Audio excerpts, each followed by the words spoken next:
Imagine a country where 90% of citizens rush to the polls with excitement, believing their vote will shape the future. Now picture another where only 30% show up, convinced their votes don't matter. In both cases, the ballots are cast, but the meaning behind them is worlds apart. This is why political scientists study not just elections themselves, but the deeper story of voting behavior. Welcome back to the Learning Studio. You're watching our political science series, and today's lecture continues our comparative politics section with a critical topic: elections and voting behavior, the key to assessing democratic participation and legitimacy. And don't forget, in our next episode, we'll examine authoritarianism and hybrid regimes, exploring why illiberal trends are on the rise globally and how some governments keep the facade of democracy while hollowing out its core. Elections as the heart of democracy. Elections are more than technical procedures. They are the way citizens confer legitimacy on governments.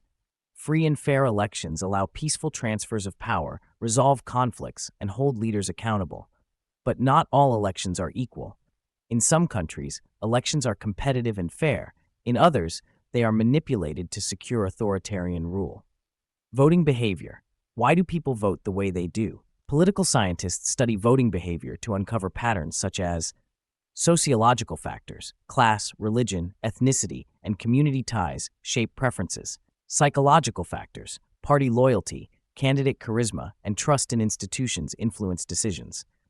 Rational choice factors. Some voters calculate costs and benefits. What policies will improve my life?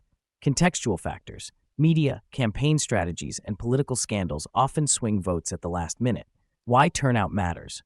High voter turnout signals faith in democracy, while low turnout suggests apathy, alienation, or mistrust. In some authoritarian-leaning states, leaders stage artificially high turnout to project legitimacy. Understanding turnout helps us see whether democracy is thriving, stagnant, or eroding. Examples in action. The U.S. shows how partisan polarization shapes voting behavior, with deep divisions along cultural and identity lines. In India, the world's largest democracy, voting often reflects caste, religion, and regional identities. In Europe, declining turnout in some countries has raised concerns about democratic disengagement, while others show rising participation through populist parties. Beyond the ballot box, studying elections isn't just about who wins or loses. It's about understanding the health of democracy itself. Do citizens feel represented? Are elections truly competitive? Or are they merely rituals masking deeper authoritarian tendencies? The lesson is clear. Elections are democracy's mirror, and voting behavior reveals its soul. By studying who participates, why they vote, and how systems are designed, we learn whether democracy is alive, struggling, or in danger. And that's today's lecture on elections and voting behavior, where numbers on a ballot transform into the lifeblood of democracy.